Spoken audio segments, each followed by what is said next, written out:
Hi. Hi. Please raise your right hand.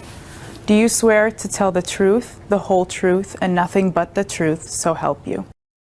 Yes, I do. Thank you. Please be seated. Do you know what it means to tell the truth? Yes, when you're telling the truth, you're not lying. Yes, that's correct. Please let me see your driver's license and your green card. Okay. What is your current legal name? It's Jennifer Lay. And do you also go by Jenny? Yes, that's my nickname. Do you want to change your name? No, I don't. And is your social security number 123456789? Yes, it is. Were you born on September 27th, 1973? Yes, that's correct. Are you still a citizen of Vietnam? Yes, I am. And you say here that one of your parents is a U.S. citizen. Yes, my mom is. When did she become a U.S. citizen? Last year, she was so happy she told me to apply. What is your marital status? I've never been married. Okay. And what is your home address? It's 1145 Wilshire Boulevard in Los Angeles, but I'd like to add a mailing address if I can. Sure. What is it? It's P.O. Box 1179, Los Angeles, California, 90017. And your daytime phone number is 213-555-7500? Yes, that's correct. And how tall are you and how much do you weigh? I'm 5'5" and 115 pounds.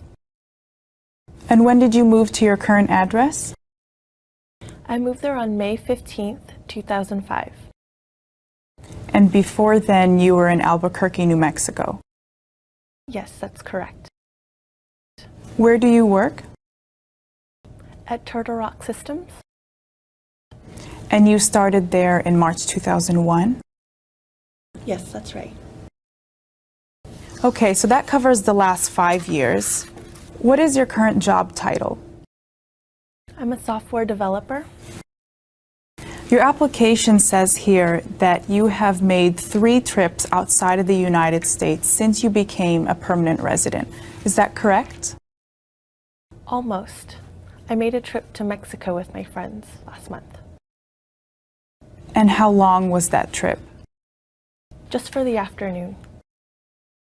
Okay, we don't need to include any trips on here that were less than 24 hours.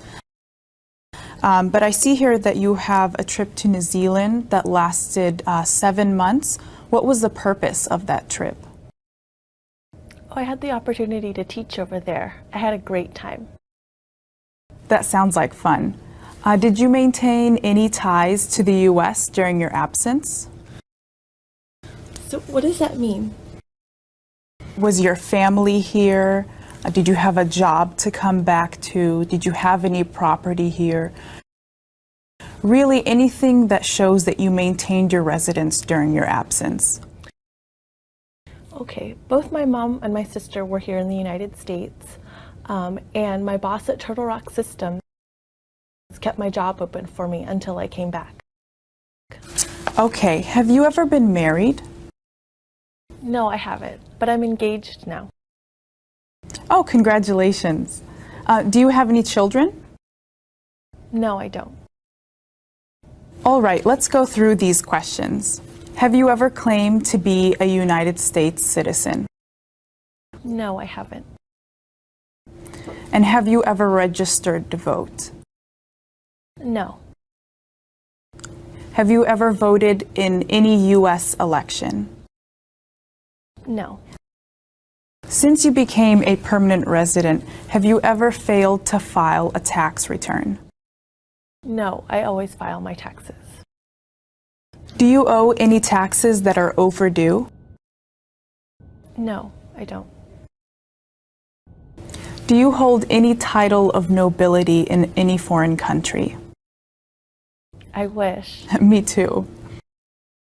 Have you ever been declared legally incompetent or been confined to a mental institution? No. You indicate that you belong to Software Developers of America. Is that a professional group? Yes, it is. And do you belong to any other group? Just my church. And what church is that? The United Methodist Church of Glendale? Have you ever been a member of or associated with the Communist Party? No, I haven't. Any totalitarian party? No. Any terrorist organization? No. Have you ever advocated the overthrow of any government? No, I haven't.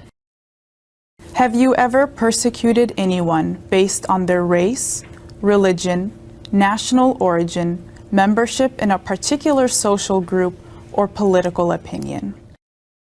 No, I haven't. Between 1933 and 1945, were you involved with the Nazi government of Germany or any government associated with Nazi Germany? I wasn't born then. Oh, right. Now, since you became a permanent resident, have you called yourself a non-resident for tax purposes? No. Have you ever failed to file a tax return because you considered yourself a non-resident? No. Have you committed any crime for which you were not arrested? No.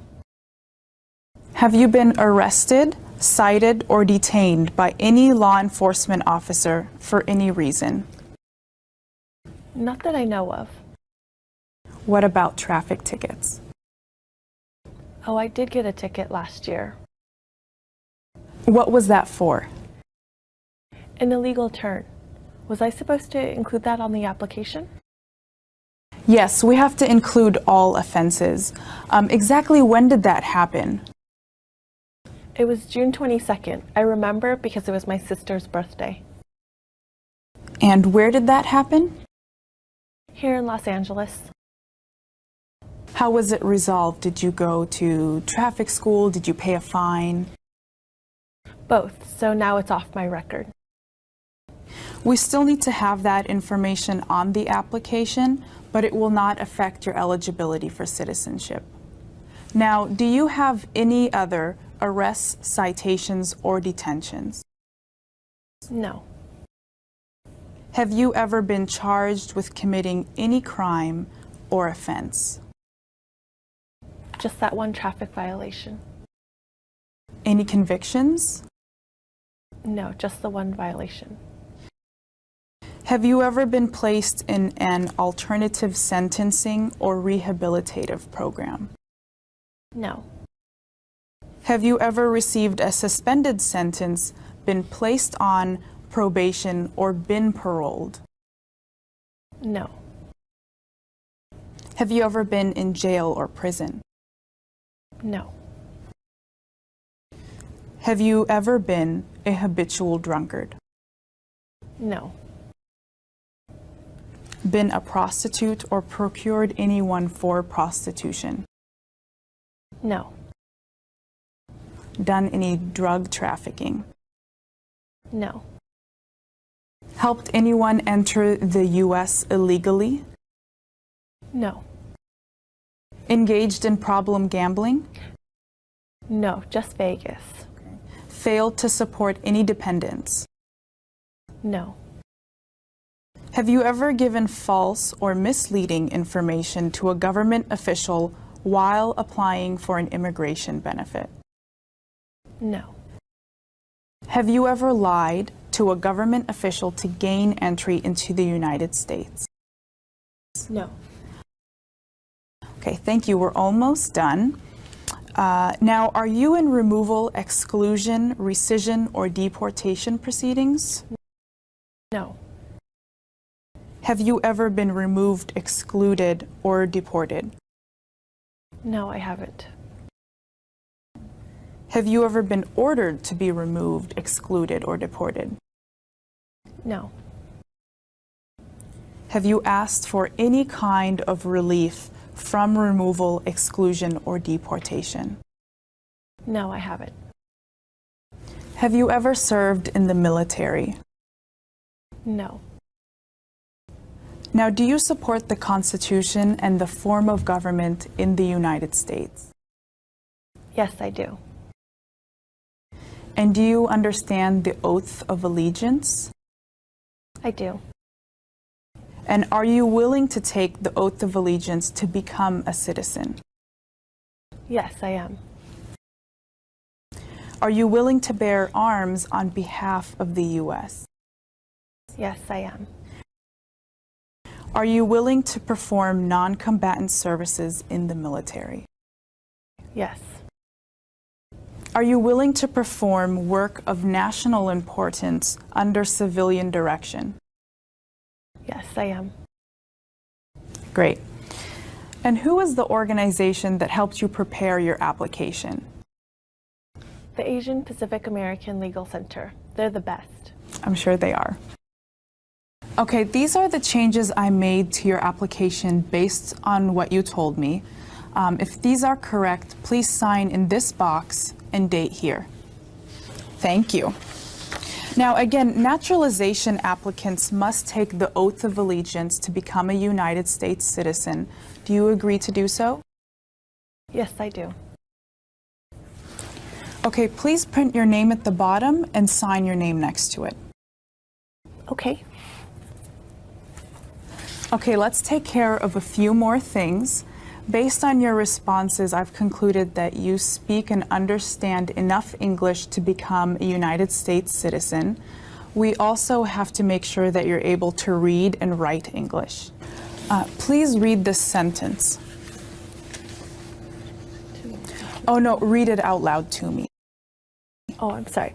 George Washington was the first president of the United States. And please write down, the White House is in Washington, D.C. Okay. That's perfect, thank you. Now we've come to the history and government examination. Are you ready? Yes, I am. I've studied. Great, just try and be calm and you'll do fine. The first question is, what is the supreme law of the land? The Constitution. That's right. What is the economic system in the United States? The market economy. The House of Representatives has how many voting members? 435. If both the president and the vice president can no longer serve, who becomes president? The Speaker of the House. Under our Constitution, some powers belong to the federal government. Name one power of the federal government. To print money. What are two rights of everyone living in the United States? Freedom of speech and freedom of assembly. Why did the colonists fight the British? Because of high taxes.